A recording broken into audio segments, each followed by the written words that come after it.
Bien, es momento de, pues abrir espacio para el debate, para la tertulia. En el día de hoy, nuevas personas que nos acompañan, que antes de presentarles van a opinar sobre los siguientes temas. Vean, escuchen.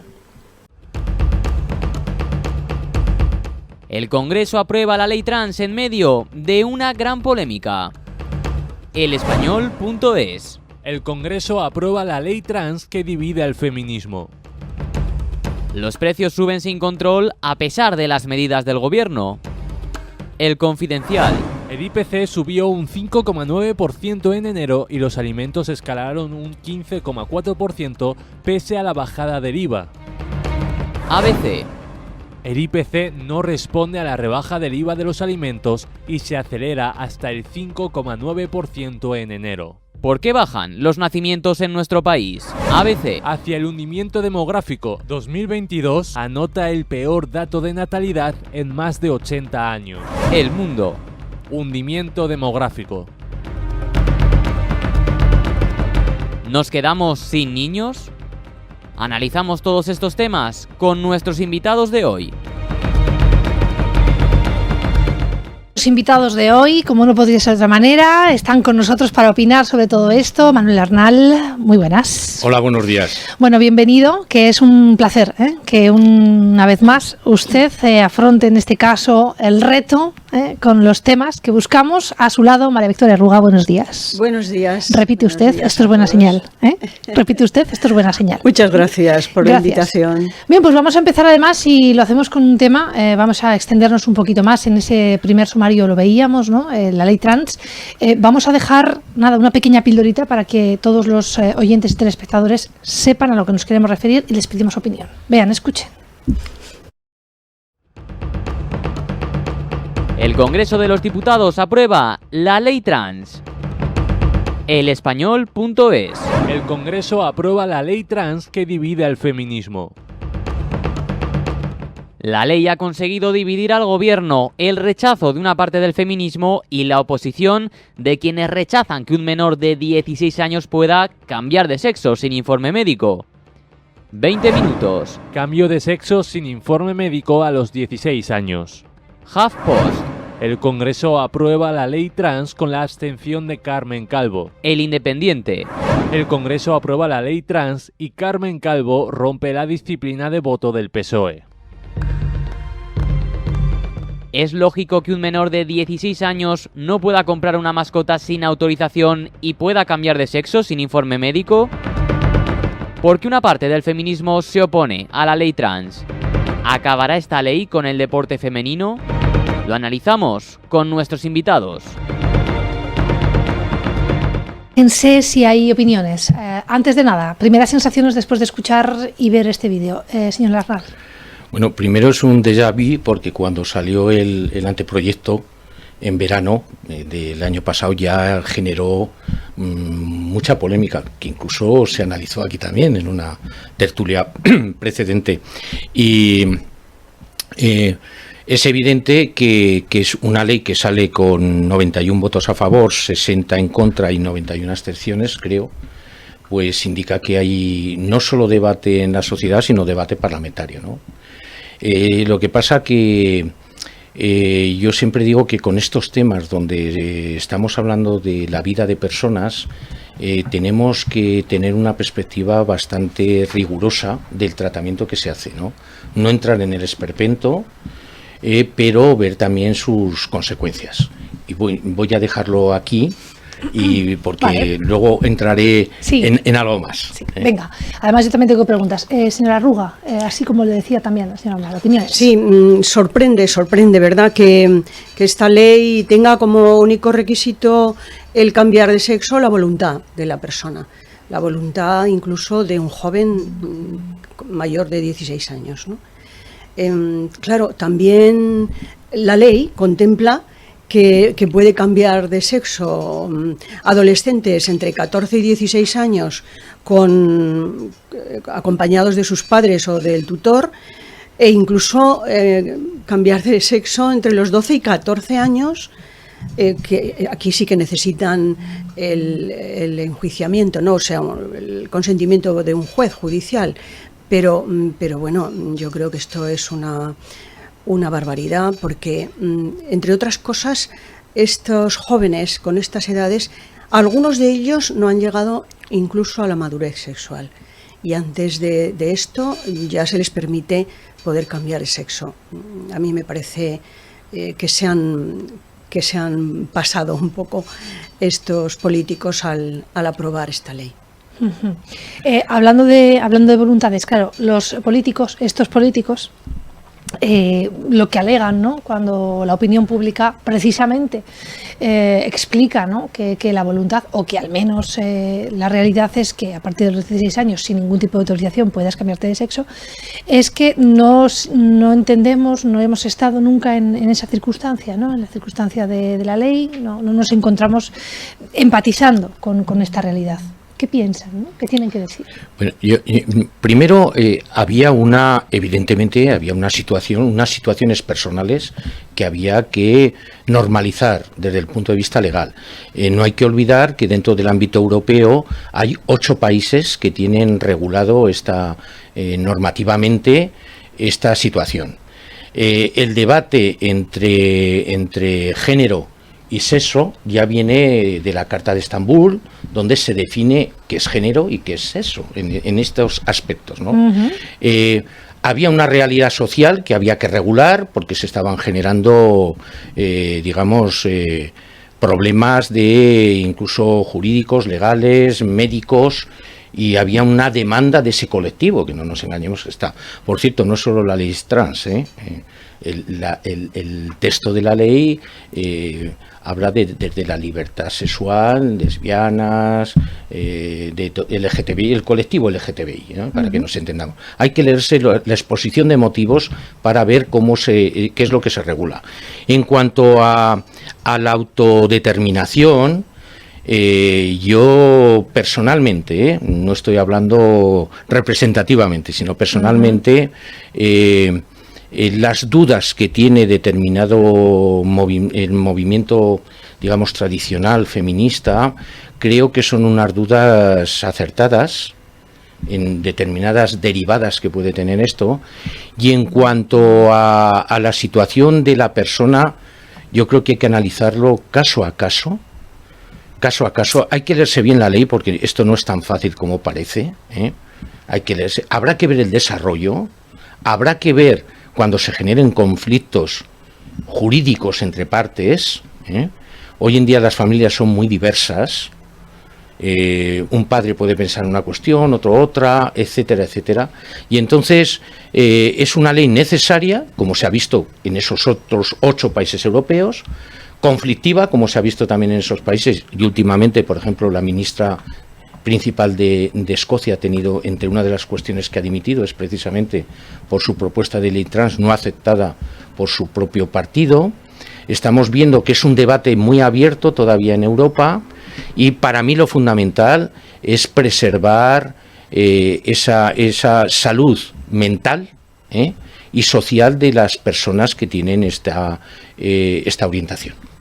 Señora Ruga, en torno a esta línea, ¿no?, que hablo yo, la de empatizar, la de no estar en el caso de las familias, ¿no?, cuando hablamos de voluntad. Sí, bueno, vamos a ver, yo como genética voy a resumir un poco. No es lo mismo el sexo genético, bueno, como muy bien nos dice el compañero, que el género. En genética, el sexo se determina genéticamente. Es decir, está ahí lo que ya conocemos, el par sexual, XX para las mujeres, XY para los varones. El cromosoma Y lleva un gen, que es el gen de diferenciación testicular, en el que ya determina que la gónada, que en un principio en el embrión está indiferenciada, se determine hacia testículo, es decir, ya lleva consigo la masculinidad. De manera que las células XY, pues, son células que llamamos masculinas. Uh-huh. Y eso genera, la presencia del cromosoma Y, como digo, genera el que esa gónada derive hacia testículo y ya se sinteticen las hormonas y esa persona, cuando nazca, pues tiene ya un determinado sexo. Pero además, en todas nuestras células está ya determinado ese sexo, ¿no?, en todas nuestras células de nuestro organismo. Por el contrario, la ausencia del cromosoma Y induce feminidad, es decir, esa gónada irá derivada hacia la formación de los ovarios, que son las glándulas que van a generar los óvulos, los gametos femeninos. Esto es así desde el punto de vista genético. Lo que sucede es que este cromosoma X y este cromosoma Y a veces pueden recombinar y pasar el gen de la diferenciación testicular del cromosoma Y al X. Y entonces podemos tener personas que han nacido con 2 cromosomas X, no tienen cromosoma Y y en cambio tienen características sexuales masculinas. De forma que aquí ya, desde el punto de vista biológico, puede haber muchísimos y muy amplios niveles de sexualidad. Y esto hay que reconocerlo. El problema de la ley es que está muy bien, que efectivamente hay personas que pueden ser de una tendencia sexual o de otra, e incluso intersexuales, porque tienen todas estas características, ¿no?, mezcladas ahí. Pero el problema está en que no se trata solo para adultos, sino, vuelvo a insistir, para adolescentes que todavía no tienen ni siquiera la madurez sexual. Y además la ley dice que no hace falta el consejo médico, cuando a mí me parece que un profesional médico tiene que establecer ahí la existencia de estas realidades genéticas que se producen y que además se identifican muy bien. Ese es el problema que yo le veo. Es decir, la debilidad de esta ley residiría en que se contemplan adolescentes y en que se desecha el consejo médico, cuando esto es interesante e importante. Bueno, yo creo que lo ha dejado meridianamente claro, ¿no? En este caso, lo que no entiendo es, pues, ¿por qué no está usted, ¿no?, detrás de, en este caso, organizando, ¿no?, un poquito a nuestros políticos? Porque, claro, ya apunta con mucha sensibilidad, además, señora Arruga, apunta que no es blanco o negro, ¿no? Exacto. Que aquí hay una gama de grises importante. Exactamente. Fíjese, una gama de grises que ha llevado en este caso hasta la figura, en este caso, del Partido Socialista, que se alzaba un poco como líder feminista, la señora Carmen Calvo, oye, a votar a su libre albedrío, a decir, no, esto está en mi ética y por mucho que diga mi partido, yo me abstengo. Y también ha sido, bueno, pues un dato, entiendo, que deja también ver la polémica que genera tocar este tipo de temas que son intrínsecos, pero que también son necesarios, ¿no?, para evolucionar. No sé si lo piensan como yo, señora Arruga. Efectivamente, claro que son necesarios y hay que legislar sobre esta situación, porque estas personas que han recibido esto, como digo, genéticamente, pues se les tiene que apoyar y reconocer. Otra cosa importante también, con respecto a la ley trans, que yo señalaría como debilidad, es que a estas personas que han decidido cambiar su sexo, bueno, luego hablaremos también de que no es lo mismo cambiarse el nombre y el sexo en un registro civil como modificar la parte, que diríamos decir, los genitales, ¿no? Es otra cosa diferente. Una cosa es cambiar el nombre simplemente, pero sin intervenir la modificación de los genitales, y otra cosa es modificar los genitales. La ley sí que contempla, a menores de 12 años no está permitido, pero ya a partir de los 12 años se podrían modificar. Y esta es también una debilidad. Y otra debilidad importante es que señala que en las empresas, en las instituciones oficiales se contemplarán unos puestos preferentes para que estas personas puedan trabajar. Entonces, lo que estás haciendo es discriminar de una manera a estas personas, porque el resto de los componentes de esa institución o de esa empresa van a saber que estas personas han entrado por ser trans. Y no, yo creo que el respeto profundo que estas personas requieren es para que se les considere normales, como una persona más de la ciudadanía, y cada uno tenga lo que ha recibido y lo que mentalmente quiera opinar sobre su sexualidad, pero no que se les discrimine ni positivamente ni negativamente, desde luego. Señora Arnal. Bueno, la profesora Arruga ha tocado un tema que es uno de los precisamente Debate. de los de debate profundo, ¿no? Que es la discriminación positiva, ¿no? Durante años la discriminación positiva se dio con la discapacidad y además estamos todos de acuerdo que era una buena discriminación de acuerdo al rango de discapacidad. Era bueno que en la administración se contemplara esa bonus, digamos, dentro del proceso de oposición, no nos engañemos, que es un proceso de concurso o de pura oposición, concurso de méritos o de oposición, ¿no? Personalmente opino que puede haber agravios comparativos tremendos, ¿no? Tremendos. Esa es mi opinión personal. En cuanto a la situación de los menores, es que claro, hay que ver. Y yo creo que la autodeterminación de la persona, como bien se ha planteado, una cosa es ir al registro civil y decir lo que se dice, y otra cuestión es ya cambios médicos que necesitan un control médico, y pueden ser incluso cambios irreversibles, ¿no? Irreversibles. Eso requeriría dar la vuelta. Yo echo de menos en todo esto, si hay países como Islandia y Noruega que llevan desde el 2016 y el 2019 respectivamente, con esto ya habrá casuística, ¿no? Estamos hablando ya de 6 años, y otros países que han ido en cascada, estamos hablando de Dinamarca, Irlanda, Malta, Bélgica, Portugal, Luxemburgo. Echo de menos un balance en el desarrollo de esas leyes, qué es lo que ha pasado, ¿no? Es bueno saber lo que ha pasado cuando los primeros países europeos de nuestro entorno, hay otros países en el mundo, ¿no? Pero en nuestro entorno, con una sanidad similar, un sistema de vida similar, culturalmente más o menos afines, ¿qué es lo que ha pasado? Yo echo de menos eso, es ver si de esa experiencia ha salido el texto normativo de esta ley, si de esa experiencia está trasladada a esta ley. Fíjense que al terminar, y ya cambio de tema, pero al terminar la exposición con la que hemos abierto el tema, ha habido una pregunta que ha formulado, ¿se acabará el deporte femenino? Bueno, al final ya saben que estos vídeos que nosotros también un poco realizamos, pues vienen a dejar todo el debate, ¿no? Y además citamos medios que está realmente en prensa, pues porque son titulares que también hemos leído. ¿Ustedes qué creen? ¿Esto que con lo que hemos terminado es exagerar? ¿No lo es? ¿Es abrir un debate que igual todavía no toca? ¿Qué piensa, señora Arruga? Bueno, pienso que efectivamente está en un cierto riesgo, claro que sí, porque puede haber personas que sin modificar sus genitales digan que se sienten femeninos y sean realmente hombres.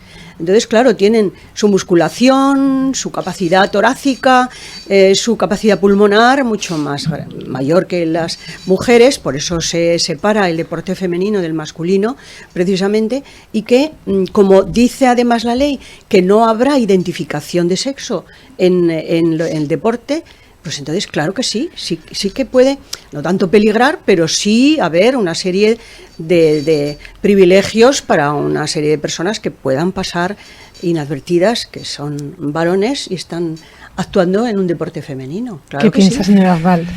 Es rizar mucho el rizo, ¿no? No se puede caer en el estrambote, ¿no?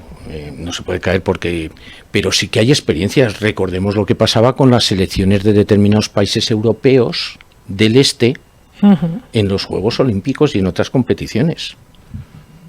¿Qué es lo que pasaba? Que al final había que ver si el dopaje venía por el nivel de estrógenos, creo recordar, profesora, y la definición para el Comité Olímpico estaba clara.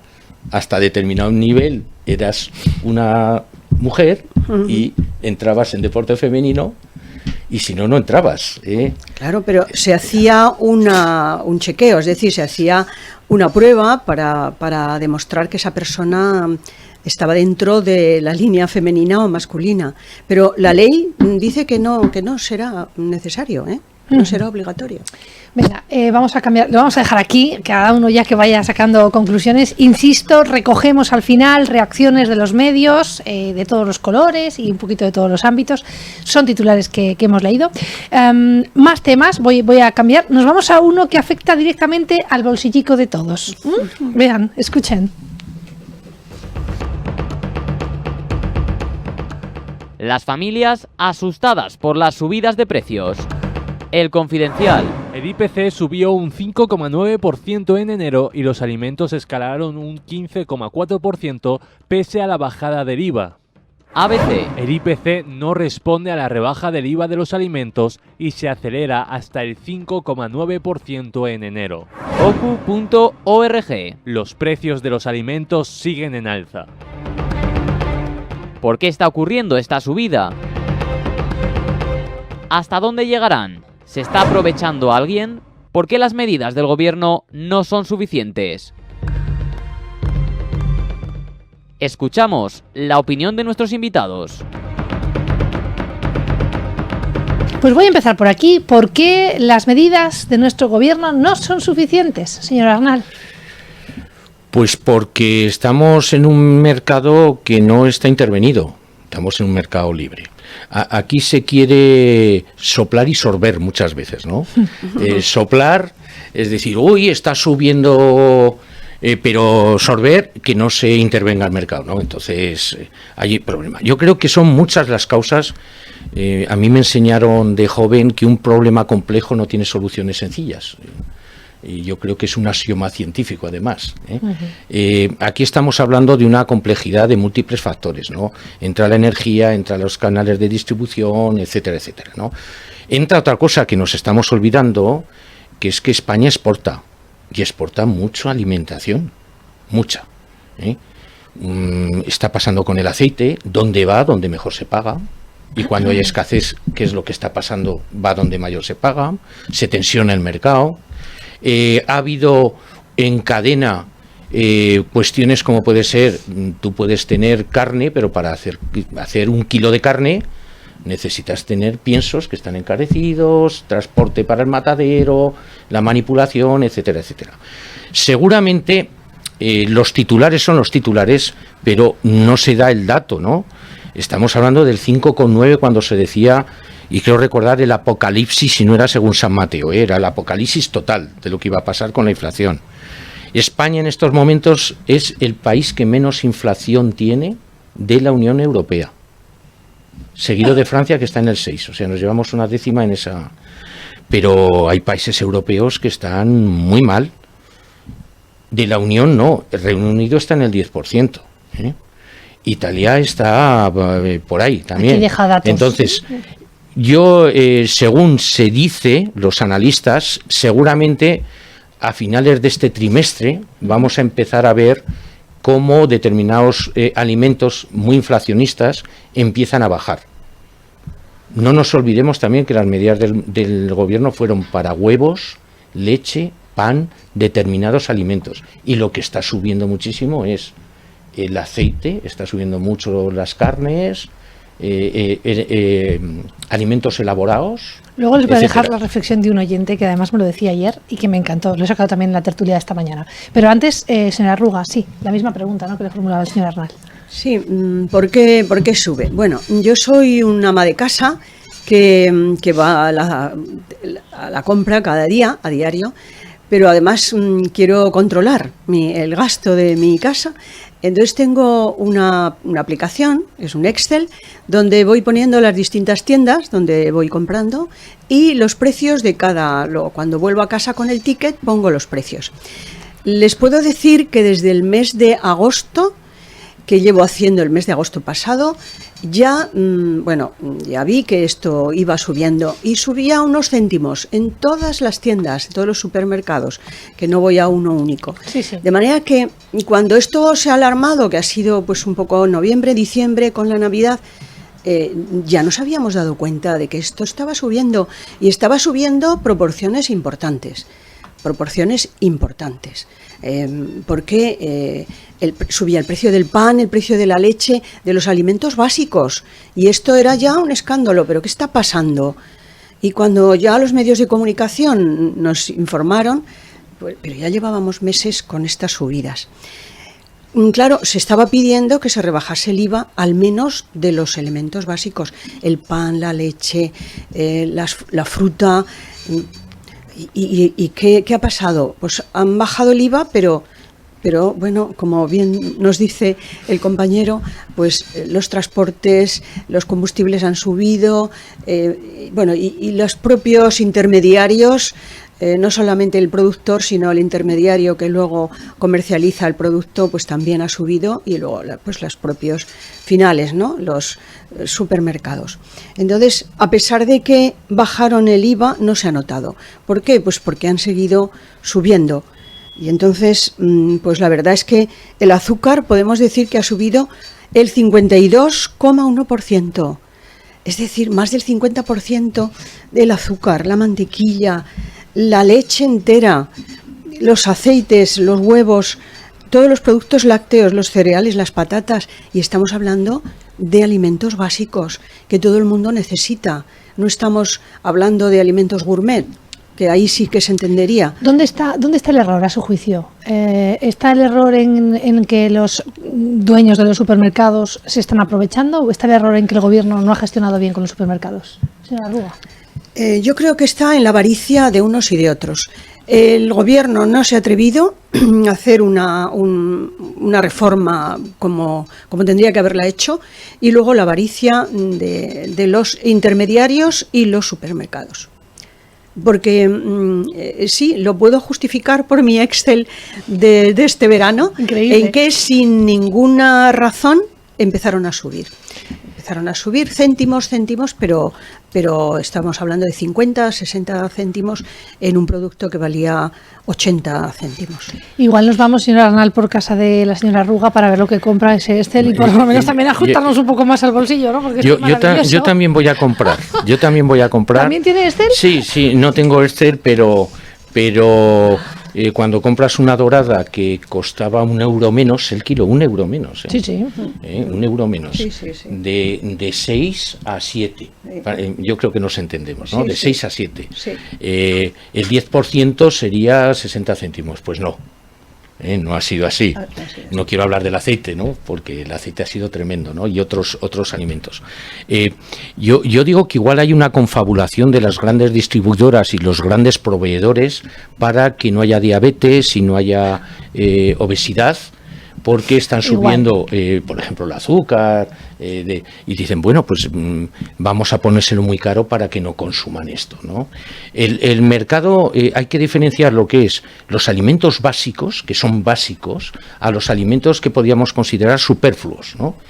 En estos momentos están subiendo más el básico que el superfluo. Sí, exacto. Y eso indica que detrás hay mano oculta, porque si no subirían a la par. Entonces, habría que meter mano, pero claro, en el momento que se quiere meter mano, incluso salen voces desde el propio gobierno diciendo esto no se puede tocar porque es intervenir. Y no nos engañemos, la oposición habla de que, hombre, es que es intervenir el mercado. Algo habrá que hacer porque estamos hablando que afecta a las economías más vulnerables, ¿no? Estos alimentos básicos. Hubo un intento, el famoso intento de la cesta básica, a negociar con las grandes cadenas, que por cierto en Francia una gran cadena, no vamos a hacer propaganda, hizo una cesta básica en una promoción descarada publicitaria, y aquí se habló de hacer esa cesta básica. En estos momentos se está hablando de que había que hacer esa cesta básica con carne, determinado tipo de carnes, que son las habituales, pescados, hacerla más variada, no solo esos alimentos que se han considerado que se rebajó el IVA, sino dar un paso más, ¿no? Y cuando se ha dicho esto ya han saltado las alarmas otra vez, ¿no? Y luego, perdón por hacer la comparación, pero hemos visto los extraordinarios beneficios de las petroleras, de las hidroeléctricas y de banca, y los que se van a decir de las grandes distribuidoras, y son de escándalo, con lo cual el margen de intermediación no es que haya bajado, es que ha subido, ¿no? Entonces yo creo que por ahí habría que atacar, y no lo decimos nosotros los vecinos, entre comillas, o los consumidores, los propios agricultores lo están diciendo, que esos márgenes no los están percibiendo ellos. Eso es. El otro día me decía un oyente, y además le dedico pues ese comentario, ¿no?, que me hizo. Dice, mira, me cuesta menos una caja de gambones congelados que hacer una tortilla de patata. Si sumo el precio del aceite, de las patatas, de los huevos, de la electricidad, dice, frente a una caja de gambones, puedo tomar, quiero decir, y ahí está el quiz, ¿no?, en qué está pasando que los productos básicos están subiendo y sin embargo las gambas no. ¿Qué es lo que está ocurriendo, ¿no? Ahí está el quiz.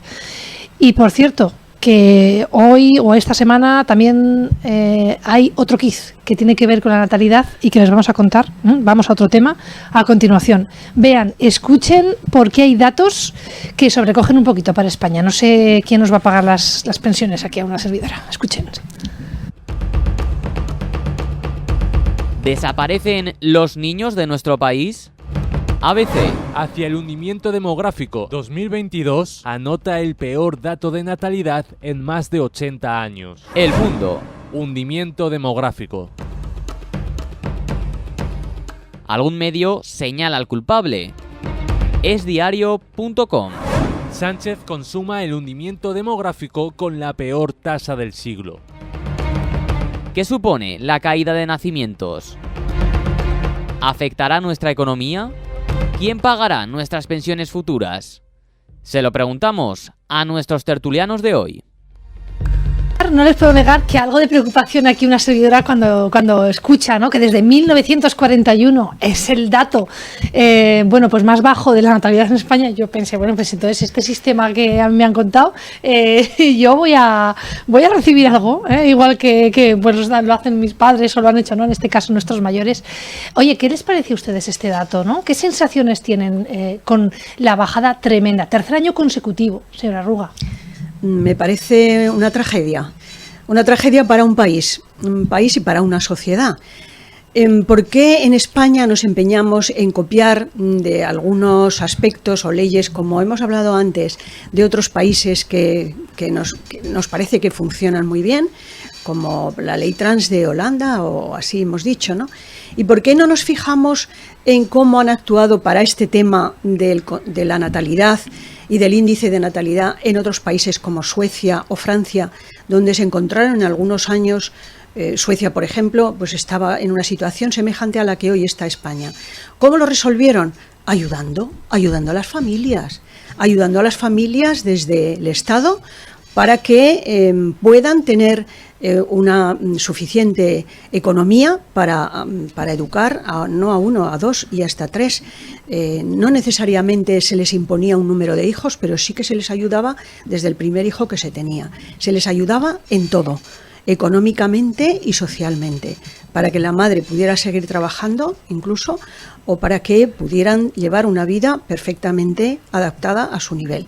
De manera que, ¿por qué no copiamos esto? Cuando yo he estado fuera, en estos dos países, he estado un tiempo por mi trabajo, pues siempre me decían las mujeres que tenía a mi alrededor, tanto las investigadoras como las técnicas de investigación, las administrativas, pues que recibían muchísimo dinero por cada uno de sus hijos.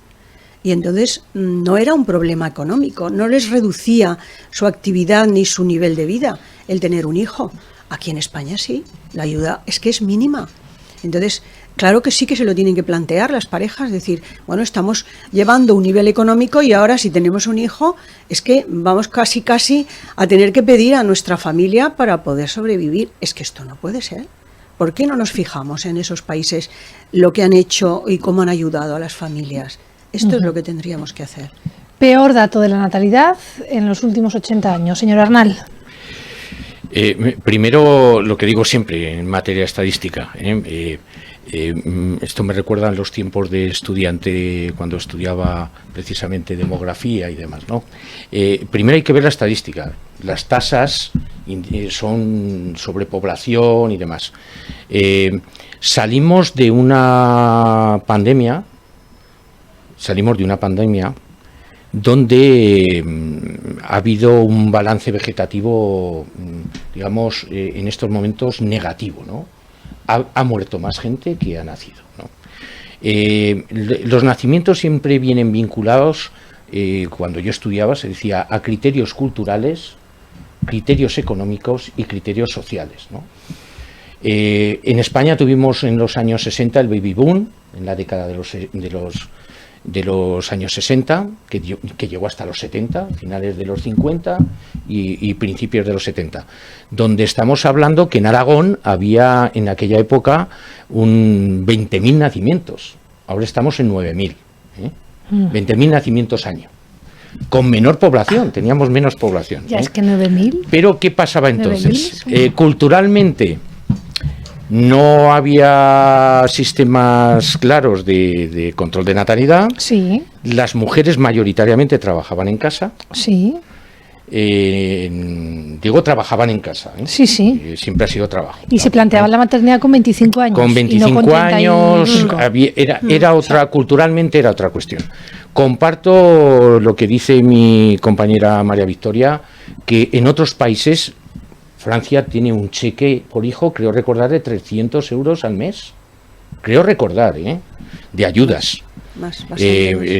Estamos hablando que Francia, cuando detectó de que se quedaba sin juventud, dijo, esto hay que cortarlo, ¿no? Eso es. Aquí ha habido ahora viene la desgravación, la famosa cheque de los 200 euros, no desgravación, sino 200 euros, de acuerdo a las condiciones familiares, etcétera, etcétera, la ayuda de 200 euros, pero habría que ir a más. Los que hemos tenido, en mi caso, hijas, y ahora nietos, sabemos que la ayuda a la maternidad y a la paternidad tiene que estar basado en ayudas económicas claras, ayudas para desempeñar, que las mujeres tengan fácil desempeño de su profesión. Estamos hablando de guarderías, etcétera, etcétera, ¿no?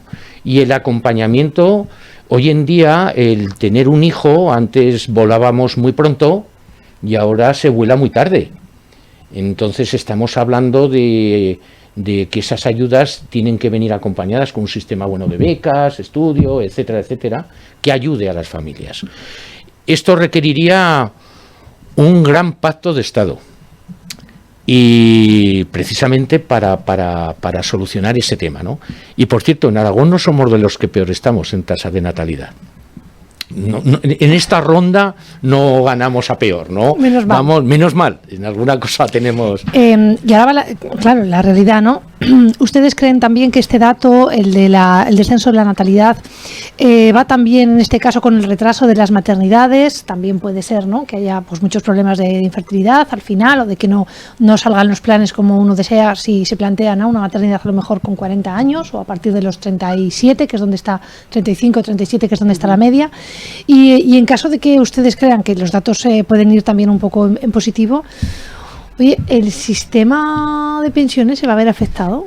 Este es un dato que a mí me interesa bastante, ¿no? Yo también lo digo un poco como, no solo como persona que dirige el espacio, sino también como usuaria. ¿Qué piensan, señor Arnal? ¿Qué cree? Bueno, si estuviéramos en Francia, el debate está abierto ahora en Francia, que es la ampliación de cotización.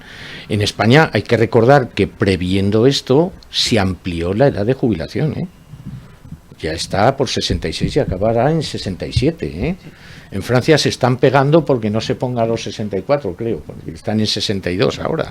Nosotros ya llevamos años de ventaja en eso. El tema de la natalidad también hay que tener bastante cuidado con vincular claramente natalidad, pensiones, teniendo en cuenta los sistemas de pensiones que tenemos, que requerirían también estamos hablando que el sistema público de pensiones español tiene pensiones de viudedad, de orfandad y demás que vienen por el sistema y no vía impuestos. En otros países es vía impuestos. Yo siempre digo que en esto hay que ser prudente. Salíamos de una crisis económica y hemos empalmado con una pandemia. Mucha gente era reacia a pasar por el hospital para todo, no hay que olvidar que hasta el año pasado estábamos con restricciones, También cuando una familia planifica su paternidad y maternidad, también está pensando que hay que pasar por un hospital, en unas situaciones, y el ambiente no llamaba a eso, ¿eh? Yo me imagino, y perdón por este pequeño chascarrillo, a la vez venía una noticia que decía que el ocio en el año 22 ha subido. Eso indica que hay más alegría de vivir. A lo mejor el 23 nos encontramos con una subida de la natalidad y no un descenso, el hundimiento y demás. Porque, por cierto, si uno lee la estadística aragonesa, nosotros los aragoneses y aragonesas somos bastante templados, ¿no? Ya, lo que pasa es que luego contrastamos con los datos de España. Pero si uno ve la estadística pasada, en la crisis económica de los años 90, que fue muy dura, bajó la natalidad en Aragón al mismo nivel que ahora, a 9.000 y pico. Porque somos gente seria, los aragoneses y aragonesas, no muy dados a alegrías, medimos bastante bien los movimientos sociales y económicos, y yo creo que el año que viene, o a finales de este año, a lo mejor después hay más alegría. Bueno. Estamos con una genetista, entre otras cosas, ¿no? Igual, pero ya puede contarnos también cómo está vinculada, ¿no?, la alegría también con la natalidad. Bueno, yo pienso que no soy tan optimista de que esto se resuelva simplemente por un cambio de mentalidad, sino que se necesitan las ayudas. Hay que ayudar a las familias. Mientras no se ayude, esto no cambia. Porque lo hemos visto en estos países, lo hemos visto, como decíamos antes, en Francia, lo hemos visto en Suecia. Es la única forma de cambiar. Los medios de comunicación están continuamente diciéndonos, educar a un hijo cuesta no sé cuántos miles de euros al año. Claro, la gente se asusta y dice, pues no puedo con eso, ¿no? Pero tampoco es ninguna mentira, ¿no? No, es cierto. Porque es que en los años 90 ni había tablets, ni... Claro, entonces... Doy fe. Pues es que nos invaden con tantos datos de que cada hijo sale carísimo. Entonces, claro, los jóvenes se asustan y dicen, pues yo no me puedo meter ahora en un hijo ni en dos. Bueno, en dos ya imposible. Pero si uno tiene la ayuda económica y social para esto, y esto es lo más importante que tenemos una sociedad, porque efectivamente, claro que peligran vuestras, las nuestras no, porque ya, por lo menos la mía, porque ya soy mayor, pero la tuya, que eres joven, sí que peligra tu pensión, porque es que no va a haber gente joven, la pirámide se ha invertido de tal manera que no va a poder soportar ese vértice pequeño a toda la base de la pirámide invertida. Ya me quedo tranquila, ya han dado la declaración. Entonces, hay que exigir, la sociedad tenemos que exigir que el Estado proteja a las familias en este sentido, para que se promueva la natalidad. Yo soy de la generación que me he jubilado a mi edad, a 65 años, pero con más de 40 años cotizados. O sea que hay recorrido detrás, ¿no? Y lo que sí que es verdad, y comparto lo que dice María Victoria, aquí habría que hacer un esfuerzo con el tema que puede venir por dos partes, con la ayuda directa, la ayuda fiscal, y luego la ayuda indirecta, que es todos los equipamientos necesarios públicos para que la mujer, que no nos olvidemos es la que trae los hijos al mundo y las hijas, tenga todas las facilidades del mundo. Se han sacado ya leyes con el tema de la paternidad compartida, maternidad, que han sido un impulso, pero yo creo, y comparto lo que dice María Victoria, que había que dar el siguiente paso, que es lo que han hecho países con el mismo problema, países europeos, de ayuda directa económica a las familias. Eso es. Venga, pues lo vamos a dejar aquí. Para terminar, que me voy ya, pero... les voy a hacer la misma pregunta que esta mañana les he hecho a los diputados políticos. Oye, que son carnavales. ¿Se van a disfrutar ustedes este fin de semana? ¿Van a aprovechar, bueno, por qué no, pues para hacer, ponerse algún personaje o algo fantástico? No sé, pregunto, ¿se van a disfrazar ustedes? Sin Arnal. Yo, como tengo nietos, lo que digan los nietos, ¿no? Si hay fiesta de nietos, pues ahí que iremos. No soy muy dado a A cambiar. ¿no? A lo mejor con un gorrito o alguna cosa así, pero más no, que no se me pida más. ¿Y usted, señora Arruga, algún complemento o disfraz completo? Pues también estoy, como soy abuela, también depende de mis nietos. A mis nietas les encanta disfrazarse y yo también con ellas. O sea que de lo que se disfrazan yo me hago también algo parecido y un complemento. Y ahí vamos. O sea, sí, nos gusta. Pues ahí llega, ¿no? Que la ilusión infantil al final se transmite también a los mayores, que es de lo que se trata, y que en este espacio, bueno, al menos sus opiniones sirvan para esto, ¿no? Para dar también algo de luz y de ilusión a la sociedad. Gracias por estar con nosotros hoy a los dos. Muchas gracias. Muchas gracias. Encantada de haber compartido contigo esta sesión y contigo siempre. Muchas gracias. Gracias, María. que sea más veces. Igualmente. Bueno, que nos vamos. Dejamos aquí este espacio de tertulia, de debate, bueno, con nuestros colaboradores hoy, Manuel Arnal y María Victoria Arruga.